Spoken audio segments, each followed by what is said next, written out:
ዛሬ በክፍል 2 እዛው ጮቄ ተራራው ጋር ገብተናል። እንደምታዩት እንግዲህ በጣም ደስ የሚል የተፈጥሮ ገጸ በረከት ያለበት ድንቅና ልዩ ቦታ ነው። እንግዲህ ጮቄ በ2022 የዓለም ምርጡ የቱሪዝም መንደር ተብሎ እንደተመዘገበ ሁላችሁም የምታውቁት ነው።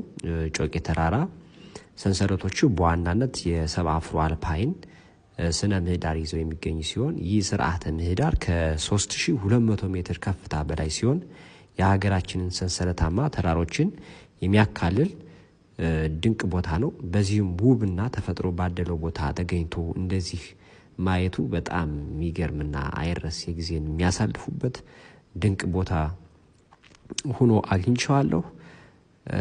በዚህ ሀገራችን በአፍሪካ ከሚገኙ ተመሳሳይ ስርዓተ ምህዳሮች ከ80% በላይ ይዛ እንደምትገኝ አንዳንድ ጥናቶች ያሳያሉ።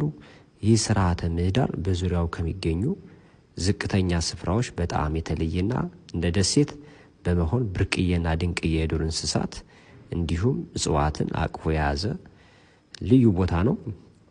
በጮቄ አካባቢ ከ85 በላይ የእጽዋት ዝርያዎች የሚገኙ ሲሆን ከነዚህም ውስጥ ዋና ዋናዎቹ እንደምታያቸው እነ ጅብር አሉ እዚህ ጋር። እንዲሁም ደግሞ አሁን ላይ አልቀረስኩትም እንጂ ከዚህ እነ ቅርቀሃ እና ሸንግዴ አሉ። ይሄ አስታ ግመይ ጓሳ የምንላቸው እነዚህ ናቸውና በአጠቃላይ የአባይ ገባር የሆኑ ከ23 በላይ ታላላቅ ወንዞች መፍለቂያ ቦታም ነው። ጮቄ ሰንሰለታማ ተራራ ከ4100 ሜትር ከፍታ በላይ ያለው ሲሆን በዞኑ የመጀመሪያው በአገር አቀፍ ደግሞ አራተኛ አካባቢ ቦታ ይይዛል። አራተኛ አካባቢ ነው የሚይዘው። ስለ ጮቄ ተራራዎች ጥናቶች እንደሚያሳዩት ጠቅላላ የቆዳ ስፋቱ ወደ 53558 ሄክታር እንደሚደርስ በአካባቢው የተደረጉ ጥናቶች ያሳያሉ።